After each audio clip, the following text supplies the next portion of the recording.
안녕하세요. 저는 현재 서울에 사는 60대 초반 여성입니다. 딸 둘이 있고 남편은 작년에 암으로 세상을 떠났어요. 그래서 현재는 혼자 살고 있습니다.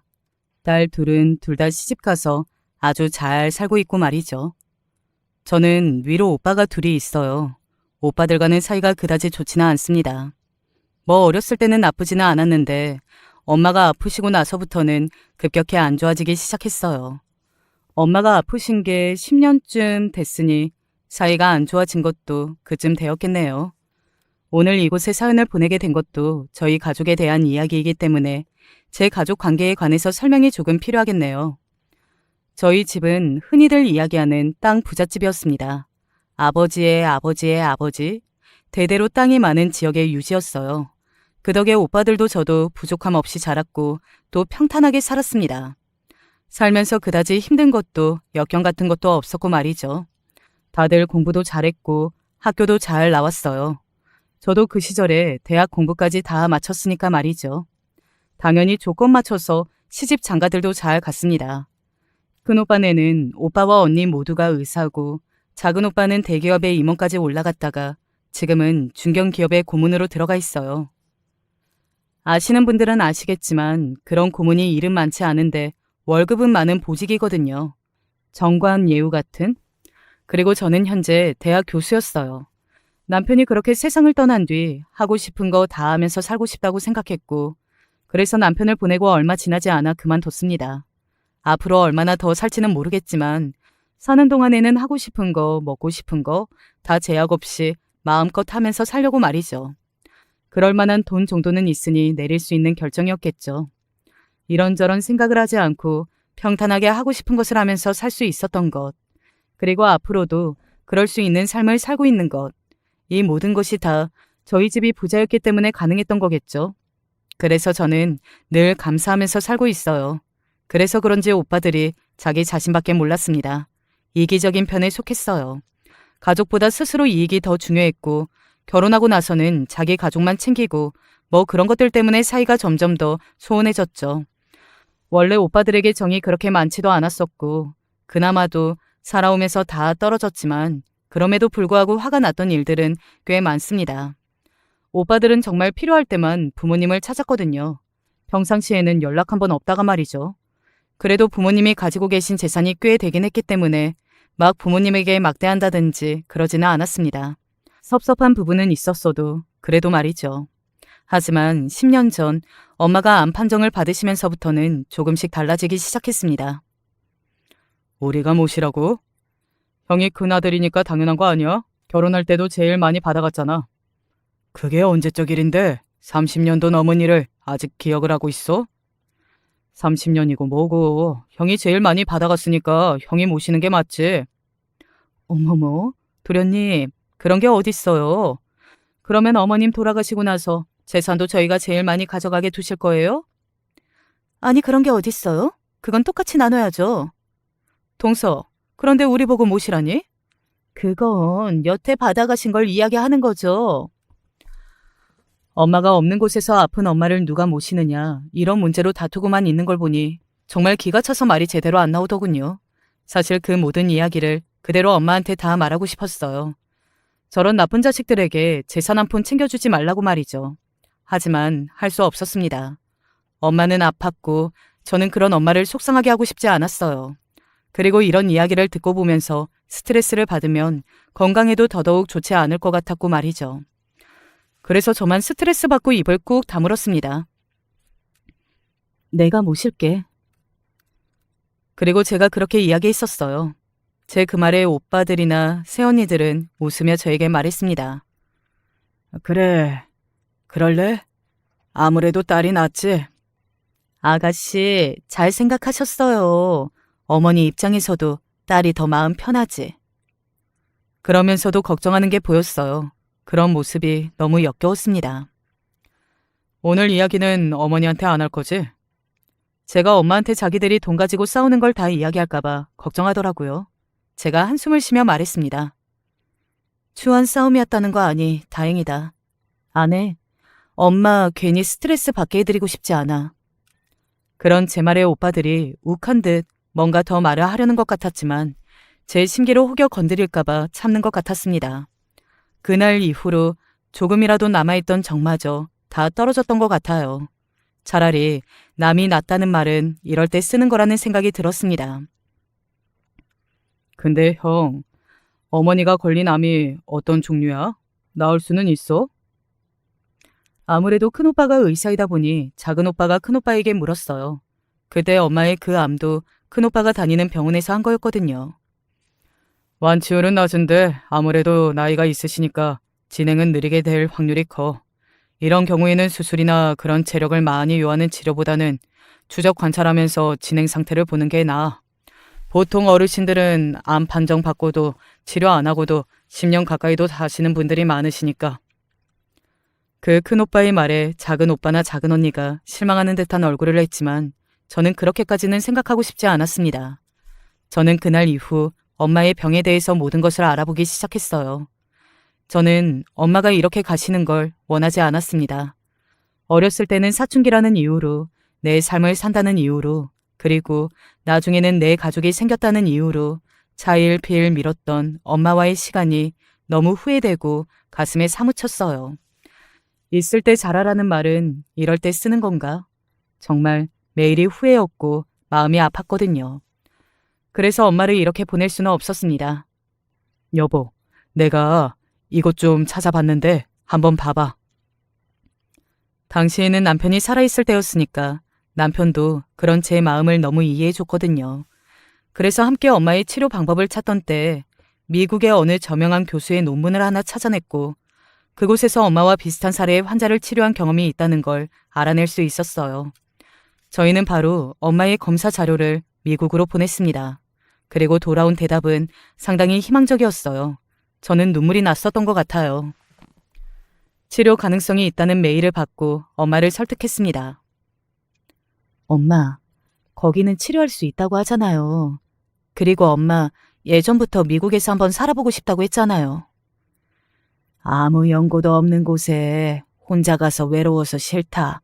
그리고 첫째 이야기 들어보니까 내 나이에 걸리는 암은 10년은 좋게 살 수 있다고 하고 10년 뒤면 나도 거의 90인데 거기서 더 살아서 뭐 하겠니? 그건 운이 좋을 때 이야기고 이런 건 운이 나쁘면 하루아침에도 잘못될 수 있는 거예요. 그러니까 내 말 들어요, 네? 그리고 계속 미국 가 있는 게 아니고 치료 받을 때 잠시 가 있다가 한국에서 또 생활하고 그러는 거니까. 오빠들도 저를 말리기 시작했습니다. 아니, 어머니 암은 진행이 그렇게 빠른 암도 아니라니까. 오히려 과도한 치료가 독이 될 수도 있어. 여기서 컨디션 관리 잘하면 우리가 잘 보살펴드리면 그게 더 오래 사실 수도 있다고. 그러니까 형 말 좀 들어. 너는 왜 이렇게 오바라냐? 아가씨 마음 이해 못하는 건 아닌데 어머님도 가족 옆에 있고 싶으실 거예요. 그리고 미국 병원이 뭐 돈이 한두 푼 드는 것도 아니고 그렇다고 확실히 낫는다는 보장도 없고. 결국 그거였어요. 돈이요. 미국 병원은 아무래도 엄마가 외국인인데다가 보험도 없고 이래저래 치료하는 데만 수억은 돈도 아닌 것처럼 들게 뻔했거든요. 그것도 1년 만에 말이죠. 장기전이 되면 수십억이 될지도 모를 일이었고요. 그래서 기를 쓰고 말린 겁니다. 절대 미국은 안 된다면서 말이죠. 저희가 자주 들여다보고 잘할 테니까 아가씨 너무 걱정하지 마세요. 네? 그리고 외로울 것 같다는 엄마의 말에 저는 어쩔 수 없이 처음에는 두 손을 들 수밖에 없었습니다. 엄마가 미국에 가지 않기로 하면서 잘 돌보겠다고 약속했던 오빠네 부부들은 당연히 그 약속을 지키지 않았어요. 그래서 결국은 저와 제 남편 그리고 제 딸들이 저희 엄마가 병원에 가시거나 입원하시거나 하는 날에는 모든 수발을 다 들었습니다. 한국에 계시는 몇 년 동안 오빠네 부부들이 간호다운 간호를 한 건 정말 손에 꼽을 거예요. 그리고 사실 시간이 조금 지나다 보면 저희도 늘 한결같을 수는 없잖아요. 게다가 저는 일도 했고 두 딸도 결혼한 상태였고 그쯤에는 남편도 당시에는 이유를 몰랐지만 컨디션이 점점 더 안 좋아져서 회사에 안식년을 내놓은 상태였거든요. 그래서 엄마의 간호에 온전히 신경을 쓸 수 없는 상태였고 말입니다. 전에 미국에서 치료받자고 한 거 본격적으로 생각을 좀 해보시면 어때요? 나는 타지에 그렇게 가 있는 게 너무 겁이 나. 몸이 좋은 것도 아니고. 그때 저와 엄마의 그런 고민은 이모로 인해 해결이 되었습니다. 이모가 본인이 같이 가겠다고 나섰거든요. 저에게는 너무 감사한 결정이었죠. 내가 같이 갈게. 이모가요? 나도 원래 미국에서 한 번쯤 살아보고 싶기도 했고, 그리고 나도 언니랑 보낸 시간이 많지 않았으니까. 이모가 그렇게 결정을 내리시고 나니 엄마도 결정이 쉬우셨습니다. 사실 한국에서 치료라고 받는 것들도 한계가 있었고, 또 엄마도 시간이 지날수록 병이 커지는 게 무섭긴 하신 것 같았거든요. 당시에 이모부가 사고로 먼저 세상을 떠나시게 되면서 이모도 엄마와 함께하면서 또 한국이 아닌 다른 곳에서 생활하면서 우울한 생각 같은 걸 조금 떨쳐내보고 싶다고 하셨고 말이죠. 그렇게 엄마의 미국행이 결정되었습니다. 물론 그럼에도 불구하고 오빠들과 새언니들은 반대를 했어요. 그 속이 훤히 보이는 반대가 저는 정말이지 우스웠지만 말입니다.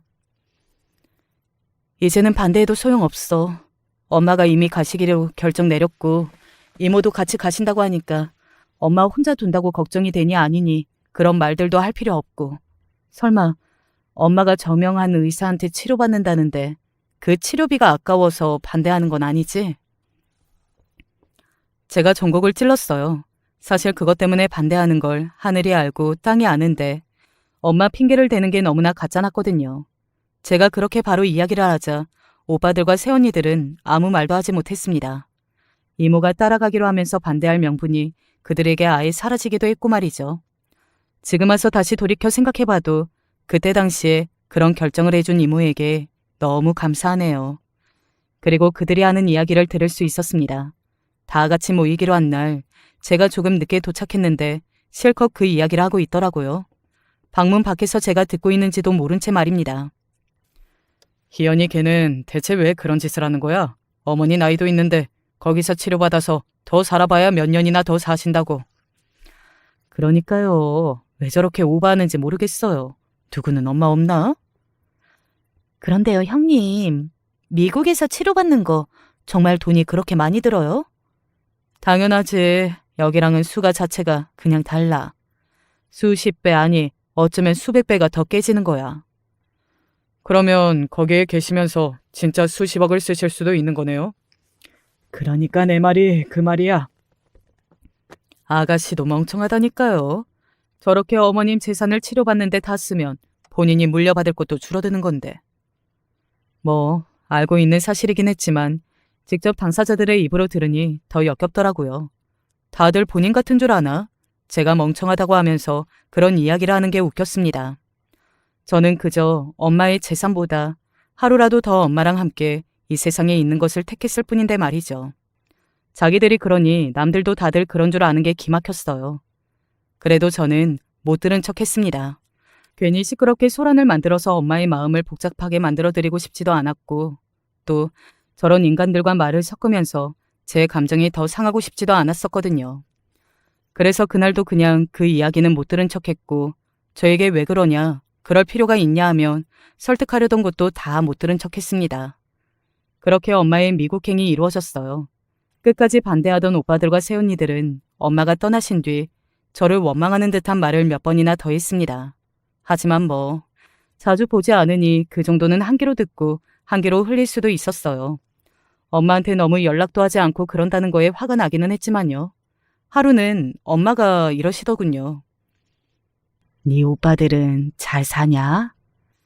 연락이 통 없다고 말이죠. 그래서 손주들 보고 싶어서 한국에를 한번 들어오신다고 하는 걸 겨우 뜯어 말렸어요. 만약에 엄마가 그런 속내를 내비치면 오빠들과 새언니들이 이때다 싶어서 바로 한국에서 치료를 받으시라느니 하는 말들을 하며 엄마에게 스트레스를 줬을 테니 말입니다. 그러는 와중에 드문드문 들려오는 엄마의 치료 소식은 다 좋은 이야기들 뿐이었어요. 호전이 되고 있다. 그런 정보를 건네오면 원래는 다 공유하는 게 맞았지만 저는 그 누구에게도 이야기하지 않았습니다. 엄마가 낫고 있다는 것도 반가워할 위인들이 절대 아니었으니까 말입니다. 그런 모습은 정말 꼴도 보고 싶지 않았어요.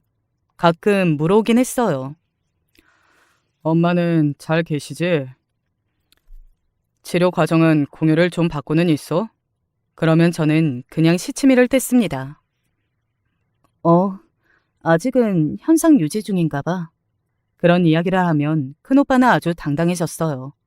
거 봐, 내가 뭐라고 했냐? 미국 가봐야 소용없다고 했지.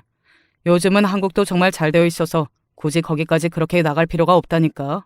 괜히 고집 부려서 어머니 타지에서 고생하게 하고 돈은 돈대로 쓰고 이게 뭐야? 한 번은 그 말에 욱해서 큰오빠와 싸웠던 적도 있습니다.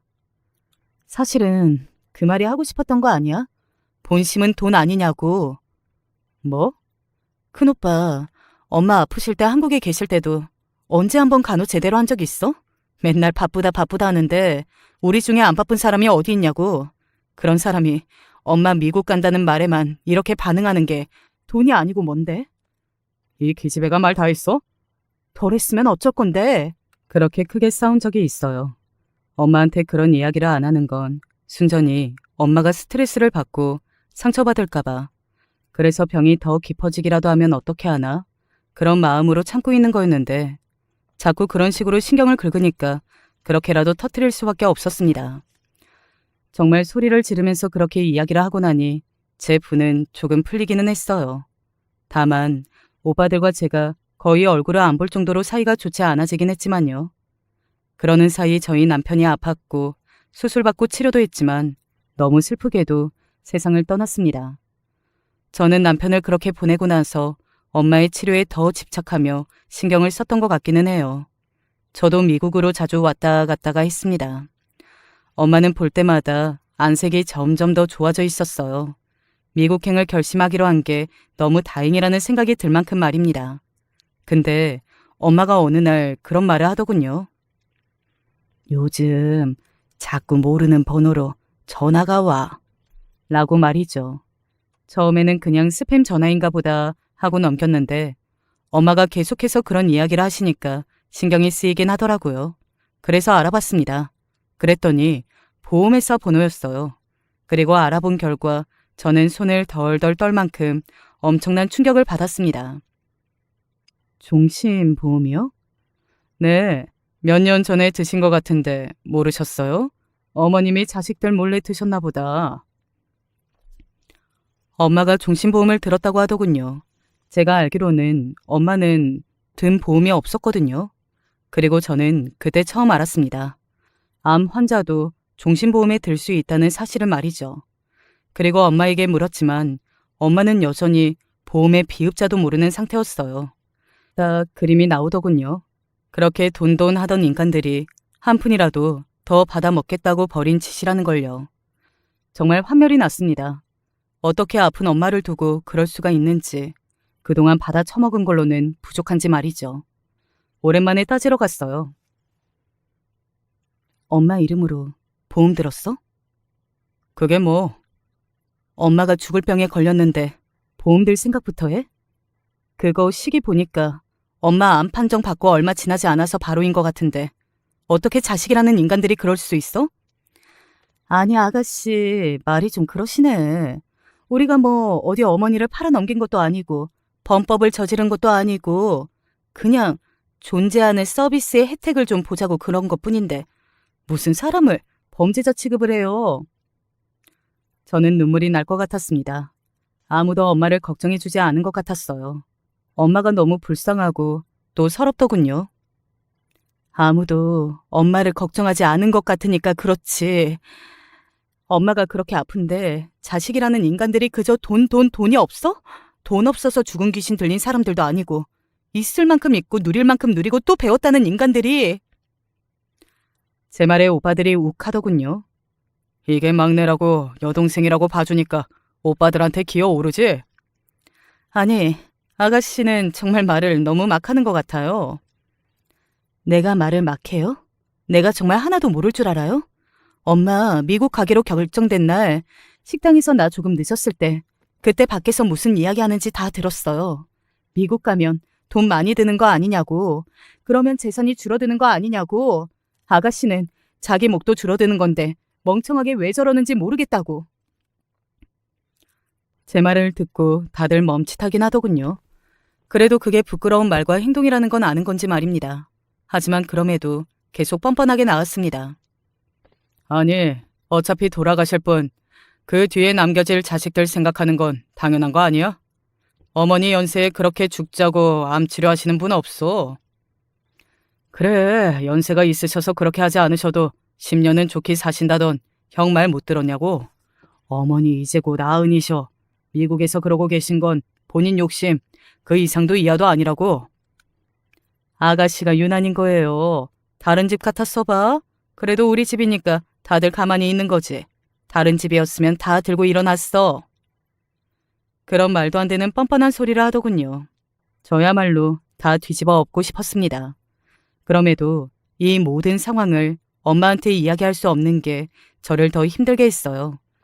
사실 다 이야기하고 엄마에게 남아있는 재산 중 단 한 푼이라도 그들에게 주지 말라고 하고 싶었는데 엄마가 받을 충격을 생각하니 도저히 그렇게 할 수 없었습니다. 그러던 어느 날이었어요. 엄마가 치료 후 잠시의 휴식을 가지는 기간에 이모랑 단둘이서 여행을 하고 싶으시다고 하셔서 저는 한국에 잠시 들어와 있었거든요. 오빠들이나 언니들이랑 더 이상 마주치고 싶지도 않았고 또 엄마랑 더 시간을 보내는 게 목표였으니 이 김에 한국 집과 생활을 조금 정리하고 미국으로 들어가 있어야겠다 생각하고 나와 있었는데 어느 날 아침 일찍 전화가 왔습니다. 이모였어요. 희연아, 어떡하니? 이모의 그 말에 심장이 쿵 하고 떨어졌습니다. 불길한 예감이 온몸을 지배해 손과 발이 떨리고 눈물이 나올 것만 같았어요. 온몸이 차가워지는 기분이 들었고 겁이 나서 이모에게 무슨 일이냐고 대묻지도 못하겠더군요. 네 엄마가. 이모는 그렇게 이야기한 뒤 정말 한참을 울었습니다. 엄마가 여행하던 도중에 컨디션이 너무 안 좋아져서 병원에 갔는데 몸 상태가 급격하게 좋지 않아졌다고 말이죠. 그리고 돌아가셨다고요. 정말 몇 시간 만에 일어난 일이라 자기도 미처 저에게 연락할 새가 없었다고요. 저는 이모의 그 이야기를 듣고 그 자리에서 주저앉았어요. 하염없이 눈물만 나왔습니다. 엄마에게 마지막 인사도 못했는데 아직 하고 싶은 게 너무 많은데. 남편을 잃었을 때와 마찬가지에 엄청난 상실감이 들었던 것 같아요.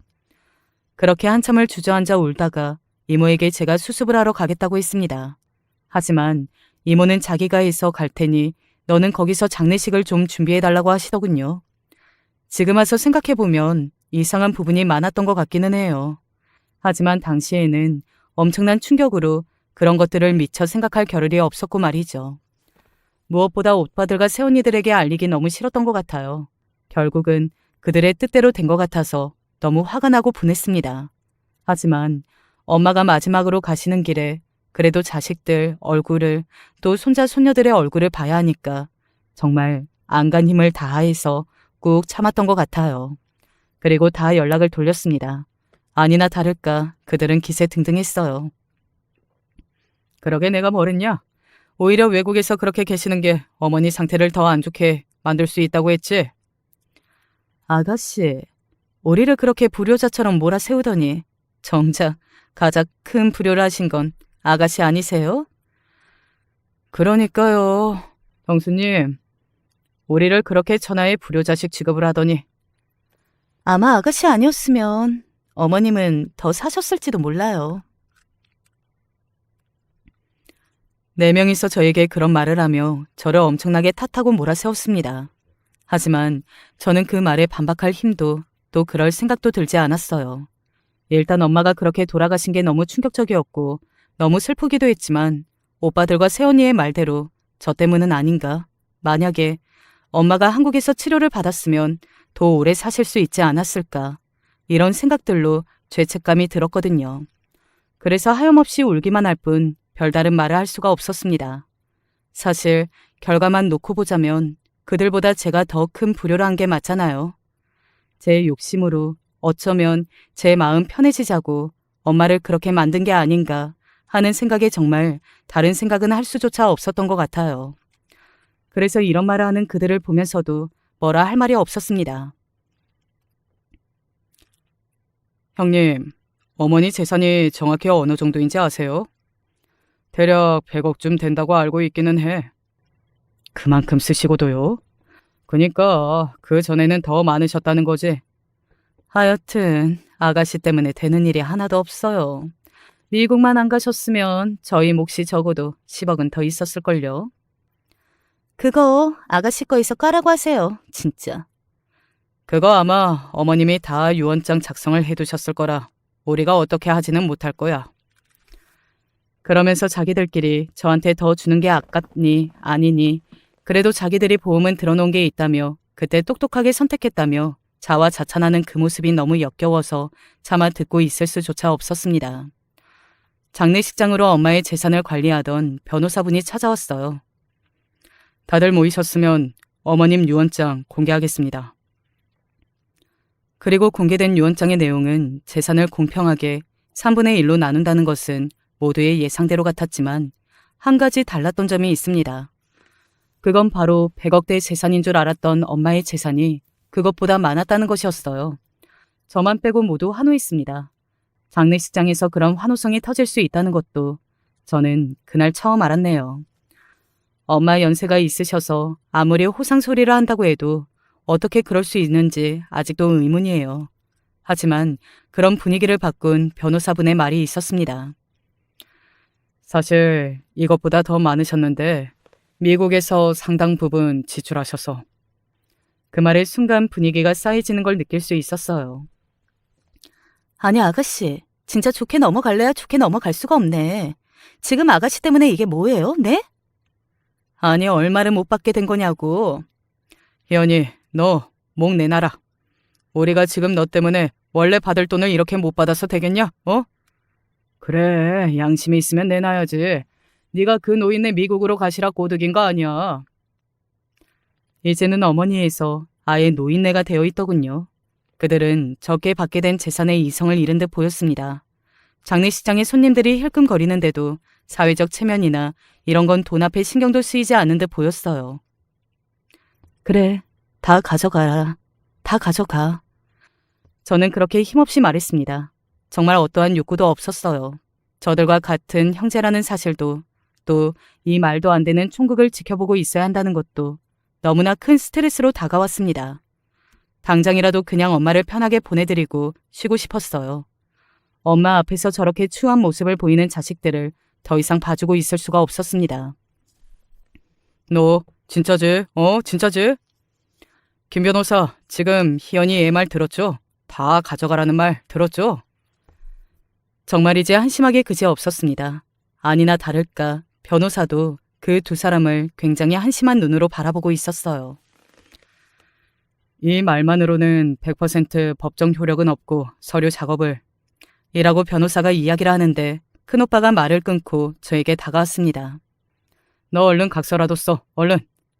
아마 제 마음이 바뀌기 전에 뭐든 받아놓을 생각인 것 같았습니다. 그러는 동안 작은 오빠와 두 새언니의 대화가 이어졌어요.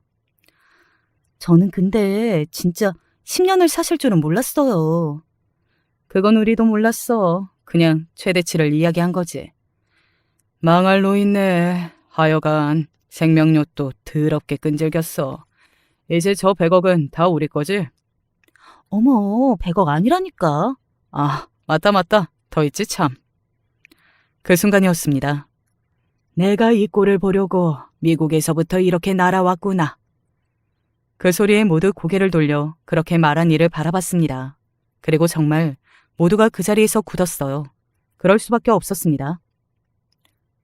엄마. 그렇게 이야기하며 장례식장 안으로 걸어 들어온 사람은 다름 아닌 엄마였거든요. 다들 죽은 줄 알았던 엄마 말입니다. 그리고 저는 그 길로 바로 쓰러졌습니다. 그리고 눈을 떴을 땐 같은 병원의 입원실로 보이는 어느 곳이었어요. 언제 왔는지 저의 두 딸이 걱정스러운 얼굴로 저를 내려다보고 있었습니다. 딸아이의 표정을 보고 알 수 있었습니다. 조금 전에 겪었던 그 일이 꿈이 아니라 진짜라는 사실을 말이죠. 저는 바로 물었어요. 어떻게 된 거야, 할머니는?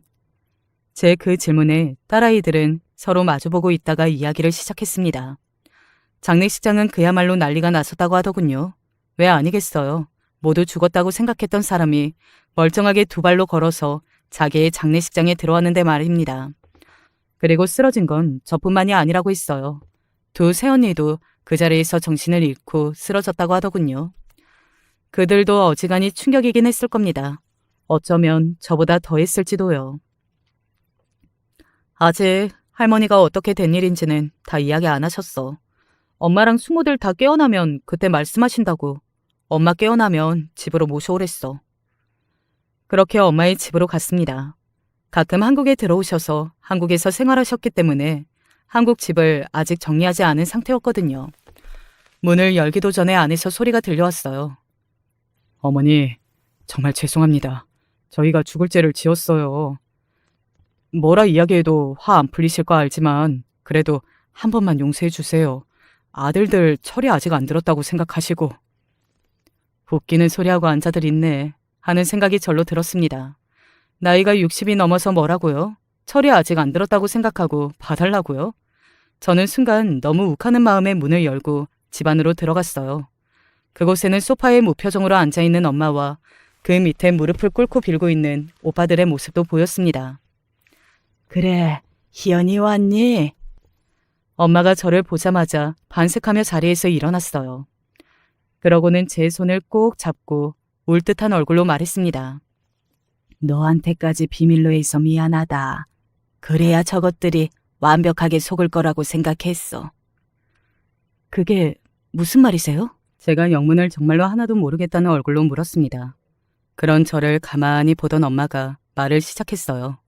사건의 전말은 이랬습니다. 엄마는 한국에 잠깐 들어온 사이에 오빠들과 언니들이 무슨 생각을 하는 건지 알게 되었다고 했습니다. 그동안은 어렴풋이 그렇지 않을까 생각만 했었고, 그리고 바빠서 자신한테 신경을 쓰지 못하는 거겠지 라고 생각하셨대요. 그러는 게 마음이 더 편하시기도 했을 거고 말입니다. 하지만 한국에 들어와 얼굴이 보고 싶으니 손주들과 다 같이 식사 자리라도 한번 마련하자는 엄마의 전화에 큰언니는 시간을 한번 마련해 보겠다고 한 뒤 그 전화가 끊긴 줄 알고 이렇게 이야기했다고 하더군요.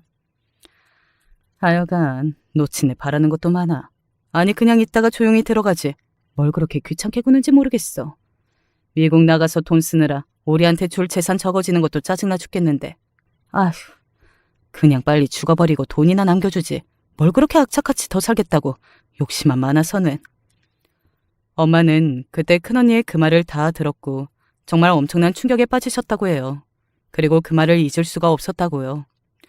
다시 미국으로 가서 치료받고 마치 없었던 일처럼 지내보려 했지만 도저히 되지 않았다고 합니다.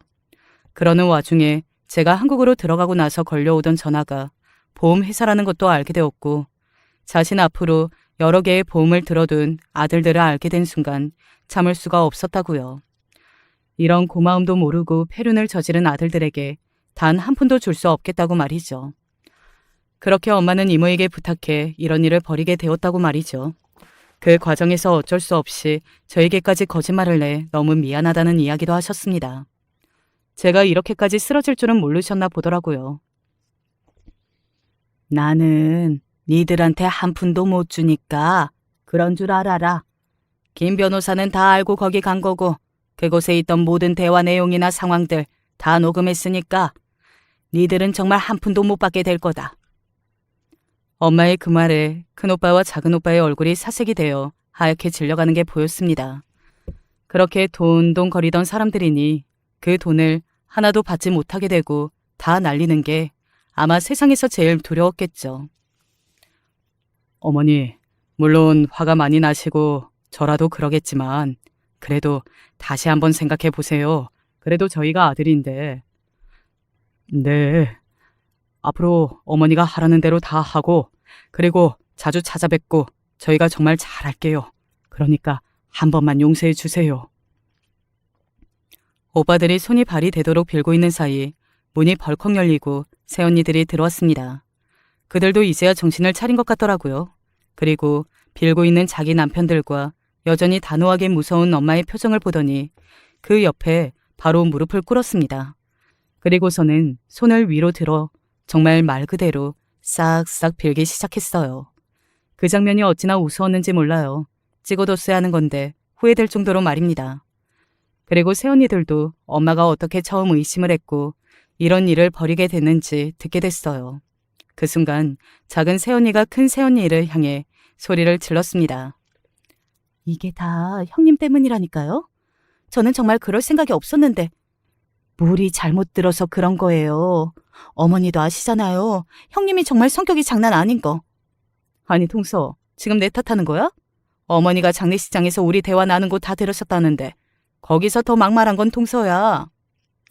아니, 형님이 전화 통화해서 입조심만 조금 더 잘했어도 이런 일은 없잖아요. 그래서 이게 다 내 잘못이라는 거야? 그러면, 아니면 뭔데요? 정말 말 그대로 개판이었습니다. 저는 말릴 생각도 의지도 들지 않았어요. 그저 어디까지 하나 보자 하는 마음으로 가만히 내버려 뒀습니다. 그건 엄마도 마찬가지였어요. 속이 많이 상하셨을 겁니다. 아무리 정이 많이 떨어졌고 재산을 주지 않고 연을 끊겠다는 생각을 하셨어도 자식은 자식이잖아요.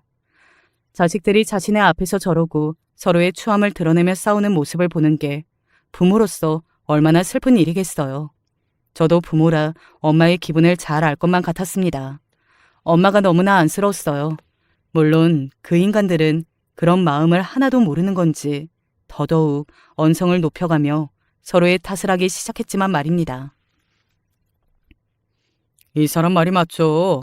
그때 형수가 입만 조금 조심했어도 이런 일은 안 일어났죠. 형수가 다 책임져야 하는 거 아니에요? 이 자식이 보자 하니까 어디 형수한테 너 말 다 했냐? 형님이랑 형수님이 애초에 바람만 안 집어넣었어도 우리는 막내가 하자는 대로 다 했을 거야. 형이 미국까지 굳이 안 가셔도 10년은 좋게 사시니 어쩌냐면서.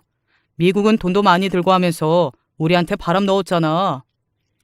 어머, 도련님, 그게 무슨 바람이에요? 그리고 말은 바로 해야지. 도련님이 먼저 미국 가면 돈 많이 드냐, 미국은 병원비 비싸지 않냐면서 우리한테 물어보셨잖아요. 막말로. 우리가 돈이 더 필요하겠어요? 도련님이 더 필요하겠어요? 형님, 그게 무슨 말씀이세요? 우리가 뭐 거지예요? 정말이지 말 그대로 가관도 그런 가관이 없었습니다. 한숨만 나오고 저게 뭐 하는 짓인지 어이가 없더라고요. 너무 기가 막혀서 말문이 막힌다는 게 이런 걸 두고 하는 말이구나. 그때 절실하게 체감했던 것 같아요.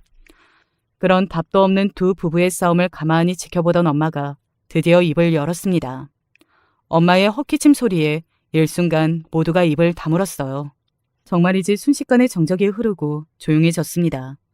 오빠들과 새언니들이 엄마의 입에서 무슨 말이 나올지 불안하고 초조한 눈으로 바라봤어요. 그리고 엄마가 입을 열었습니다. 니들이 여기서 무슨 말을 어떻게 하든 뭔 변명을 하든 나는 이미 다 결정 내렸다. 나는 내가 쓸 만큼 쓰고 남은 재산은 다 희연이에게 주기로 이미 마음 정리 끝냈고 김 변호사랑도 이야기 다 나눠서 유언장도 수정했으니까 그런 줄 알고 그만 가보거라. 그리고 다시는 찾아오지 말거라. 니들 얼굴은 죽을 때까지 꼴도 보기 싫으니까. 보나마나 내 장례식에 와서도 원망만 늘어놓겠지. 거기도 오지 마. 엄마의 그 말에 오빠들과 새언니들만이 아니라 저도 놀랐습니다. 그렇다고 한들 한 푼도 주지 않으시고 모조리 다 저에게 주실 거라고는 정말이지 꿈에도 생각하지 못했었거든요. 그래도 오빠들에게는 자식들도 있고 엄마는 손주들도 예뻐하셨으니 그 아이들에게는 조금이라도 물려줄 걸로 생각했습니다. 나중에 들은 이야기지만 엄마는 그런 돈밖에 모르는 부모 밑에서 자란 아이들이 조금이라도 자기 부모의 전철을 밟지 않게 하려면 지금 이런 본보기를 제대로 보여줘야겠다고 생각하신 것 같았어요. 이랬는데도 할머니가 재산을 자신들에게 물려주면 손주들이 뭐라고 생각하겠냐고요. 그리고 뭐 이미 가진 집 자식들이기도 합니다. 오빠들은 객관적으로 대단한 부자들은 아니어도 잘 사는 건 맞았으니까요. 다들 전문직이고 말입니다. 엄마는 자신의 손주들에게 돈보다 더 중요한 게 있다는 것을 제대로 알려주고 싶어서 더 이런 일을 결심하게 된 거라고 하셨어요. 저도 엄마의 말에 동의하고 말입니다. 아무튼 그날 엄마가 저에게 모든 재산을 다 물려준다고 선언하자마자 정말이지 그 집이 다시 한번 뒤집어졌습니다. 오빠들과 새언니들이 그야말로 난리를 쳤거든요. 왜 그런 말들을 많이들 하잖아요. 6.25 때 난리는 난리도 아니라는 말이에요. 그날 그 집의 상황이 딱 그랬습니다. 6.25 때 난리는 난리도 아니었어요. 어머니, 아무리 그래도 그건 아니죠. 막내한테 그것도 딸한테 전 재산을 다 물려주다니요. 어머니, 정말 그건 아니에요. 아가씨도 그렇게 큰 돈은 필요 없으실걸요? 맞아요. 장례식장에서도 다 필요 없다고 하셨잖아요. 그때 너무 지쳐서 제가 한 말을 그런 식으로 이용해 먹는 모습에 다시 분노가 확 치밀어 오르려던 때 엄마가 다시 말을 했습니다. 내 마음은 안 바뀐다. 그러니까 혹여나 희연이 귀찮게 말거라. 엄마의 그 단호함에 글렀다는 생각이 든 모양이었습니다. 큰오빠가 전혀 예상하지 못했던 방향으로 말을 돌려 이야기를 꺼냈어요. 지금 생각해도 당시의 큰오빠는 정말 인간 말종 그 자체가 아닐 수 없다는 생각이 드네요. 이혼할게요. 그 방에 있는 모두가 큰오빠의 그 말에 너무 놀라 가만히 큰오빠를 바라봤습니다. 큰 새언니도 지금 저 인간이 무슨 이야기를 하는 건지 모르겠다는 얼굴로 가만히 큰오빠를 바라봤고 말이죠. 큰오빠는 다시 한번 말을 했어요. 이 모든 일이 다 그때 전화 통화로 생긴 일이고 그때 잘못한 건 이 사람이니까 제가 이혼하고 다 없던 일로 해주시면 안 될까요? 어머니. 큰오빠는 지금 돈 때문에 평생을 자신과 같이 살면서 아이들을 낳고 길러준 자기 부인을 버리는 선택을 한 겁니다. 저는 그런 건 정말로 꿈에도 생각조차 못했던 결정이라 입을 떡하고 벌렸어요. 그리고 놀란 건 저뿐만이 아니었고 말이죠. 당신 제정신이야? 미쳤어? 그러게, 그런 잘못을 왜 해? 결과적으로 놓고 보면 원인 제공은 당신이 한 게 맞잖아. 당신만 아니었으면 오늘 이런 일이 벌어지지도 않았어. 그래서 다들 어머니가 그렇게 빨리 죽기만을 바랐으면서 내가 그때 말 한마디 잘못했다고 모든 걸 나한테 다 뒤집어 씌우시겠다. 어머머, 형님, 저희가 뭐 언제 죽기만을 바랐다고? 정말 서로의 탓만 하는 그들이 징그러워서 소름이 돋을 정도였어요. 그건 엄마도 마찬가지인 듯 보였습니다. 더 이상 보고 있을 수만은 없다는 듯 엄마가 큰 목소리로 소리쳤어요. 다들 나가! 그렇게 그날은 마무리되었습니다. 하지만 뭐 짐작하셨다시피 그 사람들은 돈을 포기할 사람들은 아니었어요. 저를 찾아왔더군요. 그리고는 처음에는 사정했습니다. 그때 미안했다는 사과와 함께 말이죠. 막내야, 그때는 우리가 정말 미안했다. 네가 엄마 설득 좀 해봐라, 응? 우리는 만나주려고 하지도 않으셔. 네 말이라면 그래도 들으실 거 아니니? 맞아요, 아가씨. 그리고 아가씨도 그 돈 다 받기 조금 그러시잖아요. 그 말에 제가 눈을 동그랗게 뜨고 되물었어요. 뭐가 조금 그래요? 하나도 안 그런데. 그 큰 돈을 혼자 받아서 쓰면 얹힌다는 둥 별 말 같지도 않은 말들 하면서 저보고 엄마를 설득해 보라고 했다가 그러면 나중에 받아서 공평하게 나누자고 했다가 그마저도 제가 들어줄 것 같지 않으니 그러면 네가 제일 많이 가지고 우리를 이만큼은 달라고 했다가 말을 계속 바꿔가며 한 푼이라도 받기 위해 생 난리를 치는 그 모습이 너무 우습다 못해 역겨웠습니다. 있는 정마저 다 떨어지는 기분이었어요. 그러다 제가 결국에는 설득당할 것 같지 않자 화를 내기 시작하더군요. 뭐 결국에는 네가 다 꾸민 일이지 않느냐. 어머니한테 다 일러 바친 것도 너희지 않느냐. 그때 안 받길로 했으면 깔끔하게 안 받아야 하는 거 아니냐. 그런 말도 안 되는 소리들을 해가면서 말이죠. 하지만 그럼에도 제가 넘어가지 않자 그들은 달리 받을 수 있는 방법을 찾아보는 것 같았습니다. 뭐 소송이라든지 이런 건 말이죠. 하지만 엄마는 그런 일을 방지하기 위해 그날 김 변호사를 먼저 보낸 거였고 변호사의 이야기를 들어보니 제일 확률이 높아서 쉽게 소송을 걸어오지 못할 거라고 하더군요. 저러고 난리쳤다가 소송에서 지면 그 소문은 어떻게 감당할 것이며 그리고 소송 비용도 모조리 다 자기들이 내야 하는 상황이 발생하니 말입니다. 하지만 그럼에도 불구하고 저는 엄마를 설득해 조금이라도 그들에게 재산을 나눠준다고 해야 하나 하는 고민하고 있어요. 왜냐하면 오빠들과 새언니들이 자꾸 저와 엄마를 찾아와서 스트레스를 주기 때문입니다. 뭐 저야 괜찮다고 해도 아프신 엄마가 그것 때문에 신경을 쓰실 게 너무 걱정되었거든요. 뭐 본인은 괜찮다고 했지만 속으로는 그게 아니실 게 너무 뻔하잖아요. 결국에는 자식들이기도 하고 말이죠. 그래서 제가 오늘 이곳에 사연을 보내게 되었습니다. 여러분이라면 어떻게 하실지 의견을 물어보고 싶어서요. 조금이라도 주고 입을 다물게 하는 게 맞는 건지 아니면 그냥 이렇게 버티는 게 맞는 건지 의견을 듣고 싶어요. 마음 같아서는 정말 한 푼도 주고 싶지 않습니다. 하지만 엄마의 속마음은 그게 아닐 수도 있고, 그리고 또 이렇게 자주 시끄러워지는 것도 너무 싫고요. 그리고 이러나 저러나 조카들 생각을 안 할 수도 없고 말이죠. 그리고 저는 알고 있거든요. 저들이 절대 쉽게 포기하지 않고 계속해서 저와 엄마를 괴롭힐 거라는 사실을 말입니다. 그래서 빨리 치워버리고 싶은 마음도 솔직히 있기는 해요. 이곳에 댓글로 어떻게 하는 게 좋을지 여러분의 의견을 남겨주시면 제가 와서 읽고 참고하도록 하겠습니다. 그러니 많이들 남겨주세요. 기다리고 있을게요. 긴 이야기 마지막으로 함께 해주셔서 너무 감사합니다. 요즘 날씨가 오락가락 하더라고요. 이럴 때 건강 다 챙겨야 하는 거 아시죠? 항상 건강하세요. 안녕하세요. 올해로 72살이 된 컴퓨터 초보 할머니입니다. 컴퓨터 초보라고 이야기한 이유가 작년에 처음 딸 덕분에 문화센터 컴퓨터반에서 처음 컴퓨터를 배웠거든요. 오랜 세월 충남에서 남편과 농사를 지으며 컴퓨터와는 거리가 멀게 지냈는데 이제서야 컴퓨터를 배우면서 이렇게 유튜브도 알게 되고 사연을 보내봅니다. 저희 남편은 6년 전 심장마비로 먼저 하늘나라로 떠나갔는데요. 남편이 죽고 얼마 지나지 않아 당뇨 진단을 받게 되었고 딸의 권유로 서울로 이사와서 살게 된 지 5년이 되어가는 것 같네요. 저한테는 아들, 딸 자식이 2명 있는데요. 제 뱃속에서 나온 자식들이지만 둘이 성향이 정말 다릅니다. 저희 자식들 이야기를 잠시 해보자면요.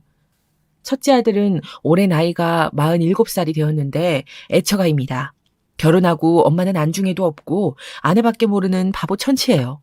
그도 그럴 것이 아들이 결혼하기 전에 잘 다니던 직장을 그만두고 사업을 해보겠다며 설쳤는데요. 무슨 의료제조 사업을 해보겠다며 은행에서 대출을 있는 대로 끌어다가 사업을 운영했다가 잘 되지 않았는지 중간에 저와 남편에게 돈을 빌려달라고 하더라고요. 무슨 사업인진 정확히는 잘 모르겠지만 저와 남편이 보기에는 사업 경험이 부족한 상태에서 돈만 몽땅 투자하는 것 같아 걱정이 이만저만이 아니었습니다. 역시나 우려했던 대로 2년이 안 돼서 사업이 망하고 은행빚만 불어났더라고요. 돈 나올 곳이 전혀 없는 상태에서 파산 신청을 하지 않으면 일상생활이 어려운 상태까지 되자 아들은 저희 부부를 다시 찾아왔습니다. 아버지, 어머니, 제가 돈 많이 벌어서 호강시켜 드리려고 했는데 세상이 정말 호락호락하지 않더라고요. 그냥 아무것도 하지 말고 직장이나 다닐 걸 제 꼴에 사업을 해보겠다며 설쳤다가 빚만 더 늘어났네요. 너무 죄송하지만 이번 한 번만 저를 도와주시면 안 될까요? 급한 대로 은행빚만 갚아주시면 제가 다시 회사에 취업해서 차근차근 갚아 나갈게요. 저희 아들은 평상시 말수도 적고 감정 내색을 잘 안 하는 녀석이었는데 그 당시 간절하게 돈을 빌려달라며 사정을 하는 모습을 보니 가슴이 아렸습니다. 남편도 저와 마찬가지로 아들이 안쓰러웠는지 농사일을 하면서 평생 모은 돈이랑 대대로 물려받은 땅을 모조리 팔아 아들 빚을 모두 갚아주었네요. 저희 부부는 이제 늙어서 돈 쓸 때도 많지 않은데 아들 녀석은 결혼도 해야 하고 앞길도 창창했기 때문에 은행빚 때문에 인생을 망치게 가만히 둘 수가 없었습니다. 그렇게 아들한테 한평생 모은 돈을 건네주고 유일하게 집만 덩그러니 지켜냈었는데요. 그러다 보니 아들 녀석이 어느 날 결혼을 하겠다고 아가씨를 데리고 왔는데 결혼 자금으로 보태줄 돈이 하나도 없더라고요. 참 신기한 게 사업 망하고 별 볼 일 없는 아들이 무슨 수로 결혼할 아가씨를 데려왔나 모르겠습니다. 나중에 알고 보니 아들과 아가씨, 그러니까 지금의 며느리는 대학교 선후배지간이었고 동창회를 통해 만나게 되었는데요. 둘의 나이 차이가 7살이나 나서 학교 다닐 때는 만날 일이 없었는데 동창회를 통해 며느리가 아들을 처음 만나고 첫눈에 반해 따라다녔다고 하더라고요. 사업이 망하고 취업도 못해 돈벌이가 없었던 아들은 며느리가 부담스러워 계속 밀쳐냈다고 하는데요. 사돈어른이 중소기업 사장님이었고 딸이 좋다고 따라다니니 저희 아들이 성에 차지는 않았지만 받아들이기로 하고 사돈어른이 운영하시는 회사에 취업을 시켜줬다고 합니다. 아들 입장에서는 며느리 덕분에 회사도 다니게 되니 너무 고마웠고 결혼까지 결심하게 되었다고 하네요. 며느리가 처음 저희 집에 인사 왔을 때 일인데요. 서울 아가씨가 충남까지 먼 길을 오다 보니 많이 피곤하고 힘들었는지 첫인상이 밝지는 않더라고요. 처음 뵙겠습니다. 민성 오빠가 부모님 댁이 많이 멀다고 하긴 했는데 이렇게까지 깡촌일 줄은 몰랐네요. 차 타고 오는 길에 멀미 나서 혼났어요. 먼 길까지 오느라 고생 많았어. 우리 민성이가 결혼하겠다고 처음 인사시키러 온 아가씨라 많이 궁금했는데 참 곱고 예쁘네. 이제 우리 집 식구가 될 거니 말 편하게 해도 되지? 어머님, 처음부터 말 편하게 놓으셨으면서 중간에 말 왜 편하게 해도 되냐고 다시 물어보시는 거예요? 참 재밌으신 것 같아요. 당연히 어르신인데 저한테 말 놓으셔도 되죠. 며느리에 대한 첫인상은 참 말버릇이 없고 예의 바르지 않았던 것 같은데요. 속으로 마음에 썩 들지는 않았지만 아들이 좋다고 하니 반대하고 싶은 마음은 딱히 없었습니다.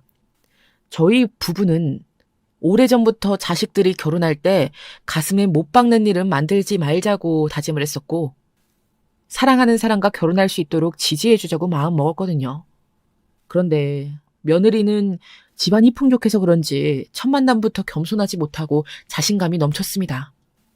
아버님, 어머님께서 들으셨겠지만 민송 오빠가 저희 아버지께서 운영하시는 회사에 취업을 해서요. 제가 외동딸이다 보니 민송 오빠가 저희 집안에 들어오면 나중에 아버지께서 운영하시는 사업체를 물려받을 가능성이 높아요. 오빠가 저랑 결혼하면 신분 상승할 수 있다는 거죠. 며느리 하는 말을 듣다 보니 다 같은 사람인데 조선시대도 아니고 신분 상승이라고 하니 언짢더라고요. 저희 집안을 낮잡아보고 이야기하는 것 같아 기분이 좋지는 않았습니다. 그리고 뭐가 그래 당당하고 자신감이 넘치는지 계속해서 콧대를 세우고 턱을 치켜들며 이야기하더라고요. 아, 참. 그리고 결혼할 때 저희 아버지께서 신혼집을 장만해 주시기로 하셨으니 돈 때문에 걱정 안 하셔도 돼요. 민성 오빠가 사업 실패하고 아버님, 어머님께서 빚 갚아주시느라 거지되었다는 이야기는 들어서요.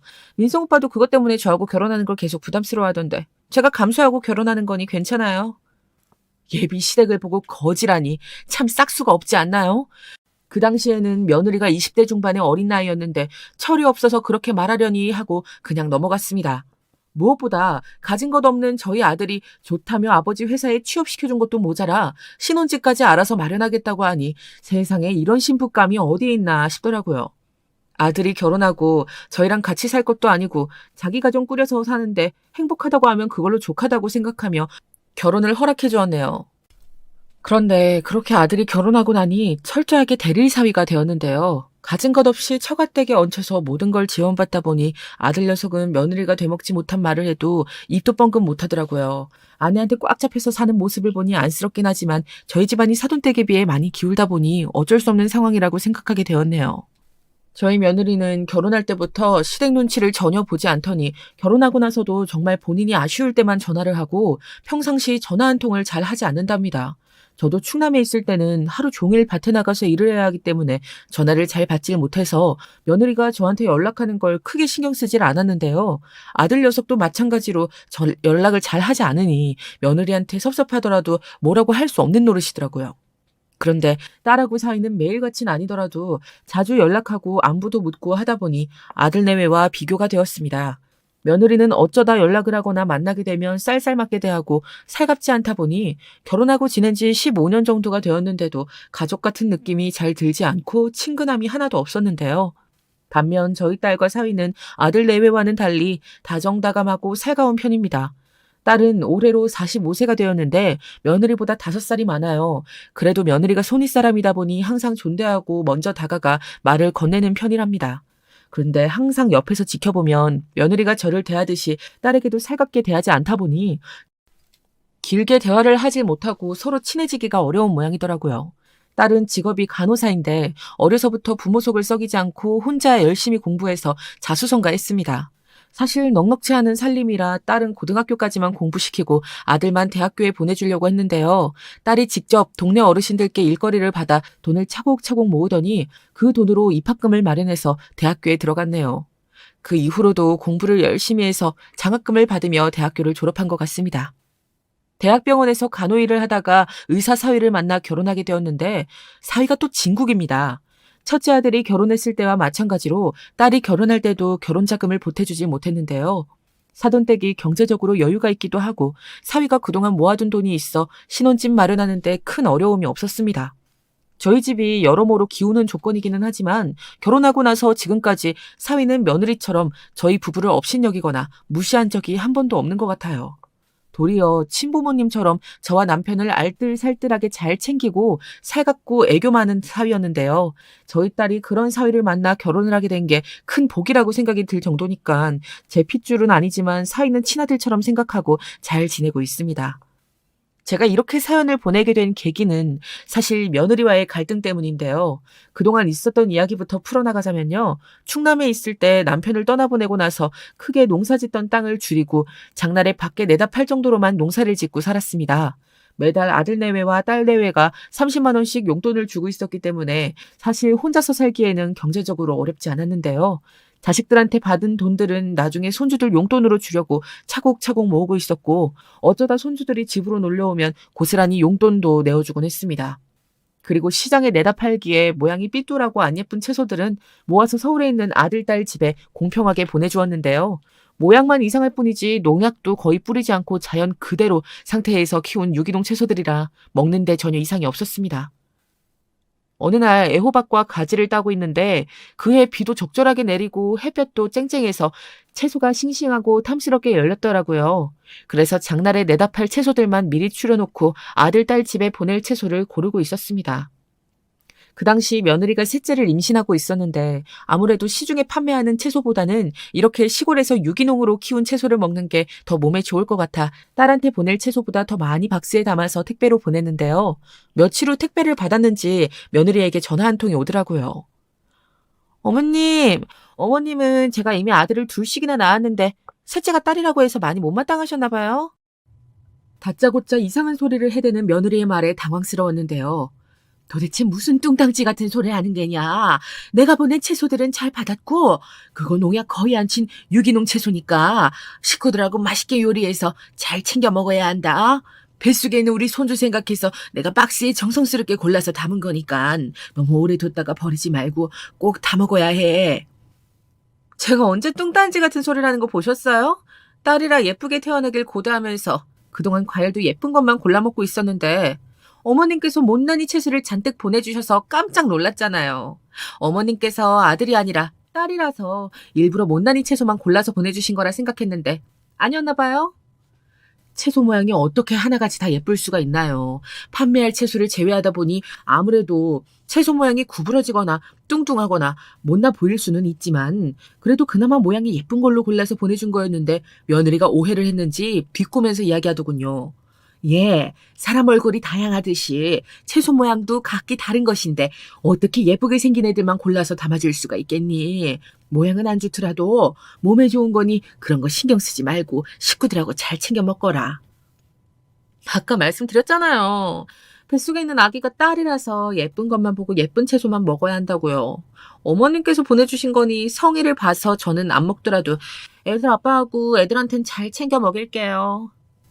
그냥 채소 보내주셔서 감사하다고 한마디만 하면 될 것이지 며느리는 꼭 이상한 말 한마디씩을 덧붙여서 묘하게 사람 기분 나쁘게 만드는데 일가견이 있더라고요. 그리고 뱃속에 있는 손주 먹으라고 딸한테 보낼 채소보다 더 많이 담았는데 모양이 안 예뻐서 안 먹겠다고 하니 어린아이도 아니고 마음 같아서는 머리를 한 대 쥐어박고 싶었습니다. 제가 이런 말까지 안 들리려고 했는데 어머님 솔직히 말씀하세요. 아가씨네 집에는 예쁘게 생긴 채소만 보내주시고 저희 집엔 못난이 채소만 골라서 보내주신 거죠? 어머님 항상 저희랑 아가씨네하고 차별하시잖아요. 며느리는 졸지에 저를 아들, 딸 차별하는 못된 엄마로 만들어버렸는데요. 굳이 안 보내줘도 될 것을 식구들 생각해서 온갖 채소들을 보내줬더니 며느리한테 별별 이상한 불평불만만 듣는 것 같아 기분이 나빴습니다. 예, 너네 식구 숫자가 훨씬 많기도 하고 네가 임신했으니 잘 챙겨 먹으라고 더 예쁘게 생긴 놈들로다가 골라서 더 많이 보냈다. 예로부터 쓴 게 몸에 좋다고 모양도 안 예쁜 게 영양분도 더 많은 거니 잔말 말고 잘 챙겨 먹어라. 네가 잘 먹어야지 우리 뱃속에 있는 손주도 쑥쑥 자랄 테니 말이다. 며느리가 하는 말에 빈정상하긴 했지만 임신한 며느리에게 안 좋은 말을 하고 싶진 않았습니다. 괜히 제 기분대로 이야기를 했다간 서로 감정만 상하고 원래도 친근감이 없던 며느리와 더 대면대면해질까봐 그만 넘어갔네요. 이번에는 제가 서울로 이사 오고 나서 며느리와 갈등이 생겼던 사건인데요. 평생 충남에서 살다 보니 다 늙어서 다른 지역으로 옮겨서 사는 게 마음처럼 쉽지가 않더라고요. 농사일을 하는 것도 제 삶의 일부였던 터라 모든 것을 정리하고 서울로 이사 가는 게 저한테는 어려운 일이었습니다. 그런데 당뇨 진단을 받고 정기적으로 병원에 가야 하는데 충남집에서 병원까지 가는 길에 버스도 잘 오지 않고 택시를 타도 너무 멀어서 병원 한번 가는 길이 농사일보다 훨씬 힘들더라고요. 이런 상황을 100번 이해했던 딸과 사이가 저에게 서울로 이사를 오라고 설득을 했고 딸네 집에서 걸어서 10분이 안 되는 집을 구했습니다. 제가 새로 살게 된 서울집에서 아들네 집까지는 차로 1시간 정도 되는 거리였는데요. 아무래도 집이 가까운 딸내외가 옆에서 저를 알뜰살뜰하게 챙겨주었고 매번 병원에 갈 때마다 함께 가주었습니다. 반면에 아들내외는 엄마가 충남에 있든 서울에 있든 상관없이 여전히 저를 보러 집에 오지도 않고 전화도 잘 걸지 않았는데요. 속으로는 굉장히 서운하기도 했지만 그런 말조차 아들내외한테 한 번도 입 밖으로 꺼내본 적이 없는 것 같네요. 아무튼 서울로 올라오고 병원을 다니게 되면서 당뇨 때문에 식단 조절을 하느라 먹고 싶어도 못 먹게 된 음식들이 정말 많아졌는데요. 원래 제가 막걸리는 좋아하는 편이라 당뇨에 걸리기 전에 막걸리를 자주 마시는 편이었습니다. 그래서 당뇨에 걸린 건진 몰라도 병을 얻게 되고 막걸리를 전혀 못 마시게 되니 삶의 낙이 없어지더라고요. 그래서 가족들이 다 같이 모여서 저녁 식사를 하려고 모였는데 막걸리가 없어서 낙이 없어졌다는 비슷한 이야기를 한 적이 있었습니다. 요즘 막걸리를 못 마셔서 그런지 세상을 살아가면서 재미도 없고 심심한 것 같구나. 너희들도 젊었을 때 술 많이 마시지 말고 몸 챙겨야 한다. 늙어서 이 어미처럼 고생하지 말고. 제가 한숨을 쉬며 신세한탄을 하니 아들이 공감을 해주며 이야기했습니다. 정말 저도 이제 나이가 드니까 술을 많이 마시면 그 다음날 몸이 많이 안 좋더라고요. 체력도 많이 떨어지는 것 같아서 요즘 영양제를 잘 챙겨 먹고 있네요. 아들은 어려서부터 체력 하나만큼은 동네에서 알아줄 정도로 좋았는데요. 어른들 사이에서 저희 아들의 별명이 임꺽정이라고 불리울 만큼 힘도 세서 동네에서 힘쓰는 일들은 모두 맡아서 처리할 정도였습니다. 그런 아들이 이제 나이가 들어서 술을 마시면 체력이 없다고 하니 안쓰럽더라고요. 네가 술 마시면 힘들다고 하니까 걱정되는구나. 내가 이렇게 당뇨가 온 걸 보면 잘못된 생활 습관 때문인 것도 있지만 유전적 요인도 무시 못하니 아범 너도 앞으로는 건강검진하면서 혈당 확인 잘 해야겠다. 저는 아들 녀석이 진심으로 걱정이 되어 이야기해 주었는데요. 옆에 있던 며느리가 표정이 굳어지면서 한마디 하더라고요. 어머님께서 당뇨 진단을 받으신 건 막걸리를 매일같이 잡수시다가 걸리신 거잖아요.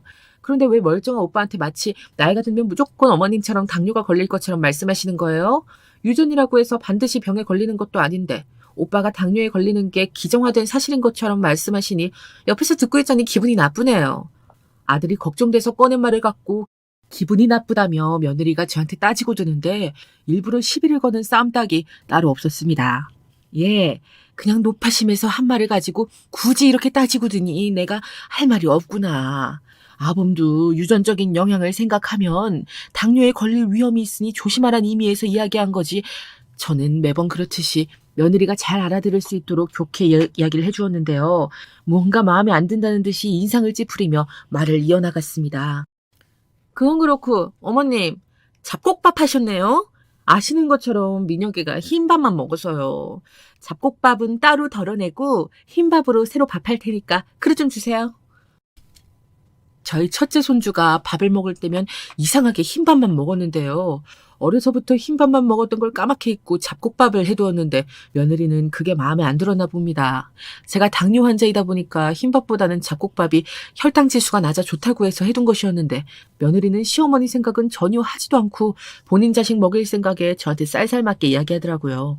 나도 평생 흰밥만 주구장창 먹다가 몸이 아프고 나니 흰밥을 많이 먹는 게 몸에 그렇게까지 안 좋은 건지 몰랐다. 누구 입에나 흰밥을 먹는 게 맛있고 좋긴 하지만 아이들 건강을 생각해서 때로는 잡곡밥을 해서 먹이는 것도 나쁘지 않으니 오늘은 그냥 다 같이 잡곡밥 먹는 게 어떻겠니? 사실 손주를 위해서라면 당장이라도 흰밥을 새로 해줄 수 있는 거였지만 매일같이 먹는 흰밥보다는 이렇게 모였을 때 잡곡밥을 먹는 게 건강에도 좋을 것 같아 며느리에게 말을 건넸습니다. 그런데 또다시 쌀쌀맞은 반응을 보이며 저를 째려보더니 화를 내더라고요. 어머님, 민혁이가 흰밥 아니면 입에 대지도 않는 거 잘 알고 계시잖아요. 그리고 이제는 아범에 이어서 저희 아이들까지 당뇨 유전자가 있는 것처럼 만드시네요. 맛대가리 없는 잡곡밥은 어머니만 드세요. 저희 가족은 흰밥만 먹을 테니까요. 당뇨 유전자에 대해서는 입도 뻥끗 안 했는데 며느리는 또다시 비꼬아 이야기하니 어이가 없더라고요. 제가 하는 말마다 토를 달고 버릇없이 말하는 게 점차 선을 넘는 것 같아서 한마디 하려고 하던 찰나에 옆에 있던 딸이 덩달아 기분이 나빴는지 저를 대신해 며느리한테 한마디 해주었습니다. 언니, 옆에서 가만히 듣고 있자니 오늘따라 너무 예민하게 구시는 거 아니에요? 엄마 집에 오는 길에 꽈배기를 잡수셨나 왜 이렇게 무슨 말만 하면 다 꼬아서 들어요. 우리 애들도 흰밥만 먹다가 할머니 댁에 오면 잡곡밥 먹을 수 있다고 해서 좋아하던데. 언니도 무조건 애들 입맛만 맞춰줄 게 아니라 편식하지 않게 이야기해줘야죠. 그게 엄마 역할 아니겠어요? 딸의 말에 며느리는 민망했는지 얼굴이 다 빨개지더라고요. 그리고 헛기침을 몇 번 하더니 마지못해 알겠다며 딸의 말에 순응하듯이 말했습니다. 아가씨는 제가 무슨 말을 비꼬아서 들었다 그래요? 우리 애들이 잡곡밥에 익숙하지 않다 보니 저녁밥을 안 먹을까봐 걱정돼서 흰밥을 새로 하겠다고 한 거죠. 다시 새로 밥을 하면 시간도 오래 걸리고 하니 오늘은 그냥 잡곡밥 먹을게요. 애들 밥 안 먹으면 어머님께서 책임지시겠죠. 제가 말할 때는 씨알도 안 먹히더만 저희 딸이 며느리보다 나이도 많고 기가 세서 그런지 시어머니가 하는 말보다 시누이가 하는 말을 더 잘 듣는 것 같네요. 그리고 작년 추석에 있었던 일인데요. 정말 경악할 일이었습니다. 입에 담기도 싫네요.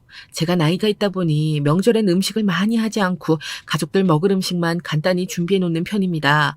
딸이 요리를 잘해서 매번 명절 때마다 따로 음식을 만들어 오다 보니 크게 신경을 쓰지 않았던 것 같아요.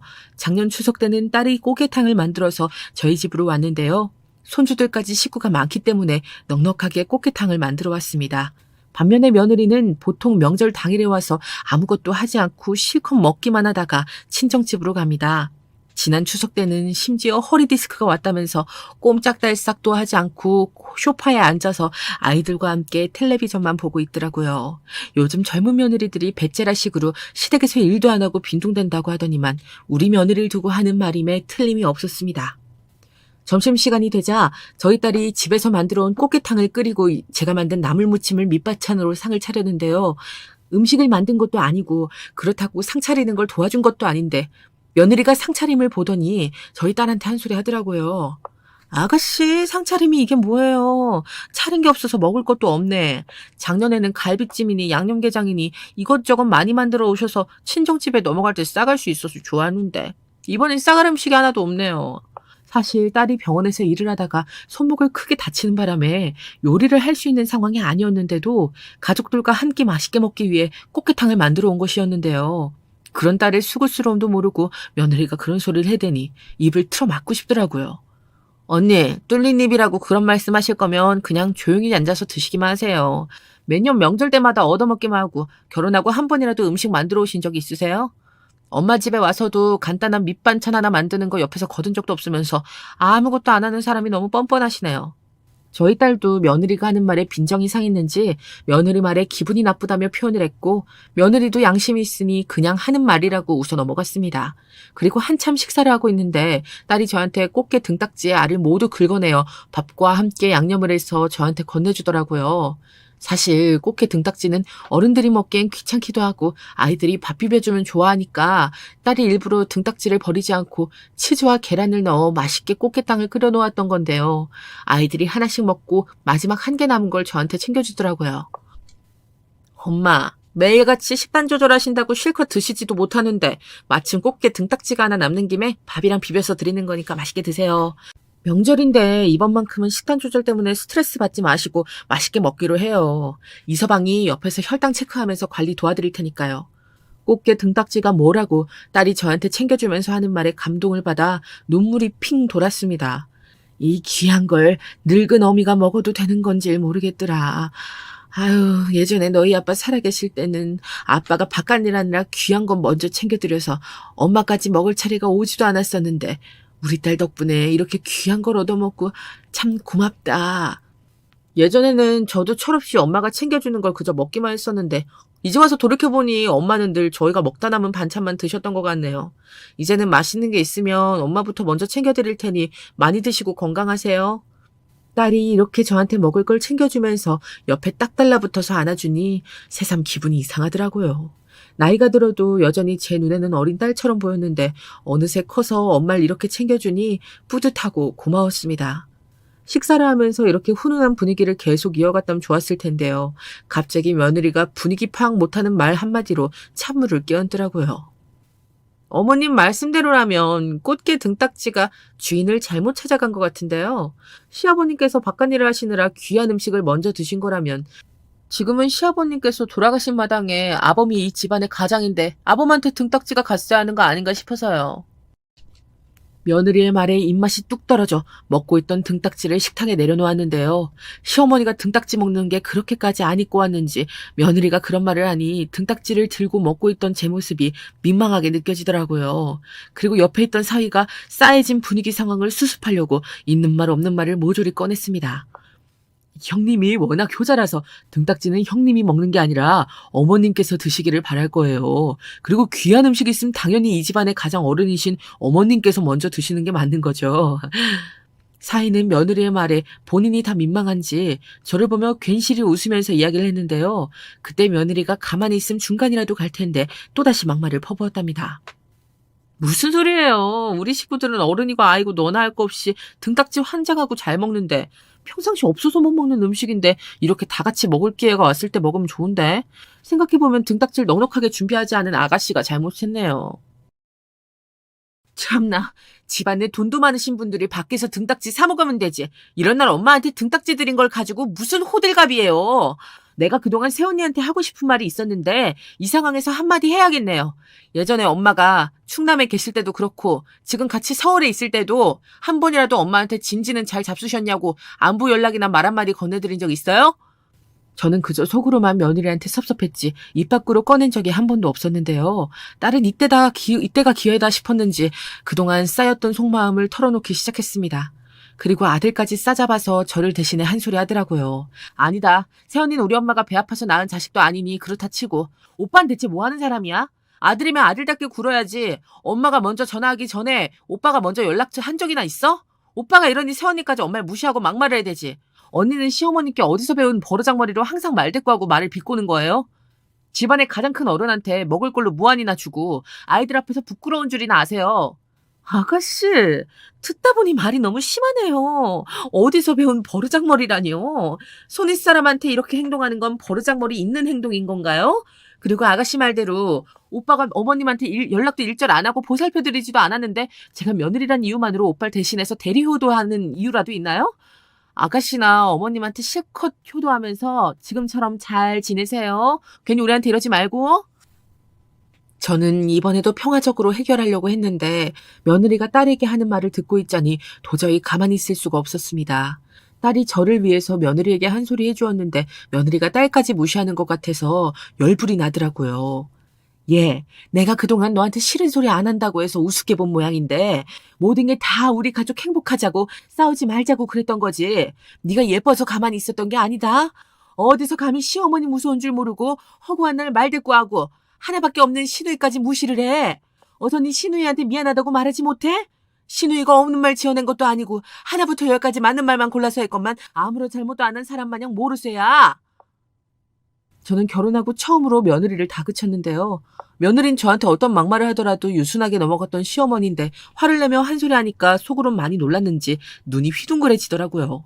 그리고 찔러도 피 한 방울 나오지 않을 것 같았던 며느리의 눈에서 눈물이 글썽이기 시작했습니다.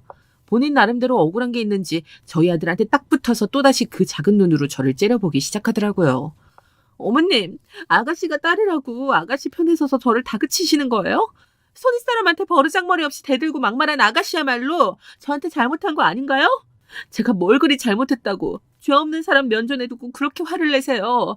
저 이런 식으로 대하시면 어머님께서 아끼시는 손주들하고 다시는 시댁에 발도 내딛지 않을 테니 그렇게 아세요. 그러더니 밥 먹다 말고 급한 대로 짐을 싸더니 아이들과 함께 나가버렸습니다. 웃긴 건 저희 아들 녀석도 밖으로 나가려던 며느리를 말리지 않고 따라서 나가더라고요. 아들 키워봤자 다 소용없다더니 마누라가 잘못했으면 남편으로서 옆에서 다그치지는 못할 망정 오냐 오냐 하면서 엄마와 여동생을 등지고 마누라를 따라서 나가버리다니 어이가 없어서 할 말을 잃었습니다. 며느리는 정말 그 이후로 연락을 끊은 채 한동안 시댁을 방문하질 않았는데요. 사실 원래부터 며느리가 살갑게 저한테 연락하고 지낸 것도 아니고 집안에 행사가 있었을 때만 만났던 거라 크게 달라진 건 없었던 것 같습니다. 다만 시간이 지날수록 제 스스로 며느리한테 너무 심하게 말한 건 아닌지 그날 있었던 일들을 다시 곱씹고 생각하게 되고 조금은 후회가 되기도 하더라고요. 그리고 최근 며느리와 가장 큰 갈등이 발생하게 된 사건이 있었는데요. 오늘 사연을 제가 쓴 이유이기도 합니다. 모두 집중해서 들어주세요. 며느리가 벼랑간 양식집을 개업하겠다며 가족들 앞에서 공표를 했습니다. 며느리는 그동안 아들 녀석과 함께 사돈어른께서 운영하시는 회사에서 격리 일을 해왔는데요. 격리 일이 지겹고 힘들다면서 사돈어른께 양식집을 낼 수 있도록 돈을 투자해달라고 졸랐다고 하네요. 사실 그동안 며느리는 요리하는 꼴을 한 번도 제대로 못 본 것 같은데 양식집을 내겠다고 하니 상상이 잘 안 가더라고요. 나중에 알고 보니 며느리 집안이 돈이 있는 걸 알고 중학교 때 동창이었던 친구가 며느리에게 함께 양식집을 해보자며 꼬드겼고, 아버지 회사에서 격리 일을 하는 것보다는 양식집 사장님이 좀 더 멋있다고 생각했는지 식당 개업을 준비하는 것 같았습니다. 저희 며느리는 신중함과는 아예 담을 쌓은 사람이었는데요. 양식집을 개업한다는 게 회사 생활을 하는 것보다 얼마나 힘든 줄 가늠조차 못하고 친구의 꼬드김에 넘어가 즉흥적으로 가게를 내는 것처럼 느껴졌습니다. 그러던 중 어느 날은 제가 시댁에 오라는 말도 안 했는데 미리 저한테 연락을 주고 집으로 찾아왔더라고요. 그리고 하는 말이 저한테 메뉴 개발을 해달라고 하는 겁니다. 어머님께서 한식조리 기능사 자격증도 가지고 계시고 요리를 잘 하시니 퓨전 요리로 스파게티 메뉴 하나만 만들어주세요. 요즘 개인 가게를 내려면 프랜차이즈 식당과는 다르게 특색 있는 메뉴가 한 가지 이상은 포함되어야 한다고 하는데 아시는 것처럼 제가 요리를 잘 못하잖아요. 그러니까 어머님께서 저를 대신해서 메뉴 개발 좀 해주세요. 며느리는 평상시와 다르게 애교 섞인 말투로 제 팔짱을 끼며 부탁을 했는데요. 며느리의 그런 모습이 낯설고 이상하긴 하지만 살갑게 대하며 부탁을 하니 안 들어줄 수가 없겠더라고요. 그리고 항상 집에 있거나 진료를 받으러 병원에 가는 일이 전부였던 터라 메뉴 개발을 하는 게 재미있을 것 같았습니다. 며느리 부탁대로 일주일 동안 온갖 재료들을 이용해서 이것저것 음식을 만들어 보았던 것 같은데요. 내가 먹으려고 요리하는 게 아니라 손님들에게 선보일 음식을 개발하는 일이라 더 의미 있고 재미있더라고요. 며느리가 이야기한 대로 한식이 조합된 된장 스파게티를 만들었는데요. 제가 만든 된장 스파게티를 며느리가 맛보더니 감탄하며 말을 했습니다. 와, 어머님, 정말 맛있는데요? 한국인이라면 누구나 좋아할 맛이에요. 기존의 스파게티와 차별화되기도 하고요. 어머님께서 요리를 잘하시는 건 알긴 했지만 이 정도일 줄은 몰랐네요. 이거 가게 열게 되면 메인 메뉴로 밀고 나갈 테니까 이거 말고도 좋은 아이디어 떠오르시면 다른 메뉴도 계속해서 만들어주세요. 며느리는 제가 만든 된장 스파게티를 맛보고 너무 맛있다며 극찬했고, 며느리가 양식집 메인 메뉴로 쓰겠다고 하니 힘들게 개발한 보람이 있더라고요. 그 뒤로도 저는 고추장 뚝배기 파스타, 문어 시금치 냉파스타 등 한식이 결합된 색다른 음식들을 만들어냈습니다. 며느리는 제 덕분에 가게 메뉴를 다른 양식집과 차별되게 만들었다며 고마움을 표현했는데요. 워낙 표현이 서툰 며느리가 계속해서 고맙다고 하니 그걸로 충분하다는 생각이 들었습니다. 그렇게 3개월이 지나고 며느리는 강남 청담동에서도 가장 목 좋은 곳에 양식집을 개업했는데요. 식당 개업 이전부터 며느리가 SNS를 통해 제가 만든 음식 사진을 열심히 올려놓았는데 반응이 좋았는지 식당을 개업하자마자 된장 스파게티, 고추장 뚝배기 파스타 등을 먹으러 온 손님들로 인산인해를 이루었다고 하더라고요. 며느리는 식당의 다양한 메뉴 중에서도 제가 개발한 음식들이 가장 인기가 많았다고 말해주었는데요. 며느리 가게 매상을 올려주기 위해 친구들과 다 함께 방문해야겠다는 생각이 들었습니다. 며느리의 가게를 방문하는 건 매상을 올려주기 위함도 있지만 제가 만든 음식들이 손님들에게 실제로 얼마나 좋은 반응을 얻고 있는지 눈으로 직접 확인하고 싶기도 했었고요. 충남에 있을 때는 동네 어르신들과 가족처럼 친구처럼 지내다 보니 외롭지 않았는데요. 서울로 올라오고 나니 아는 사람이라고는 우리 가족들이 전부이니 외롭고 쓸쓸하더라고요. 그래서 당뇨 진료 때문에 병원을 오가면서 알게 된 사람들 몇 명과 마음이 맞아 모임을 하나 만들게 되었습니다. 모임 인원은 저까지 포함해서 총 5명이었고 모두 연령대가 저와 비슷했었는데요. 모두들 자식들이 결혼해서 아기를 낳고 저처럼 노후 생활을 쓸쓸하게 보내고 있던 터라 마음이 더욱 잘 맞았었던 것 같네요. 서울로 이사를 오고 모임이 형성된 지 올해로 5년 차가 되었는데 훨씬 오래전부터 알고 지낸 사람들인 것처럼 친근했습니다. 친구들 중에는 저보다 3살이 많은 동갑내기 부부가 있었는데요. 제가 평상시 언니 오빠로 불렀고 저를 친동생처럼 잘 챙겨주셨습니다. 제가 남편 없이 혼자 지내다 보니 가끔 언니가 반찬을 만들어 보내주기도 하고 모임 외에 셋이서만 따로 만나 놀러 가기도 하면서 가족처럼 지냈네요. 그러다 보니 자식들한테 털어놓지 못한 제 속마음에 대해서 언니 오빠 부부에게 털어놓고 상담받을 때도 있었고, 반대로 언니 오빠가 저에게 고민을 털어놓았을 정도로 서로에 대한 믿음과 신뢰가 두터웠던 것 같습니다. 아무튼 그 모임을 통해 한 달에 한두 번 정도 모여 혈당 수치가 낮은 건강식단 위주의 음식을 먹으러 다녔는데요. 저희 며느리가 강남 청담동에 양식집을 개업했다고 하자 다들 가보고 싶어 하더라고요. 안 그래도 제가 며느리가 운영하는 양식집에 가보려고 마음을 먹었던 터라 당장 돌아오는 주말에 다 같이 방문하는 것으로 약속을 정했습니다. 며느리에게 미리 주말에 방문한다고 이야기하려고 몇 번이나 전화를 걸었는데 가게 일로 많이 바빴는지 전화를 받지 않더라고요.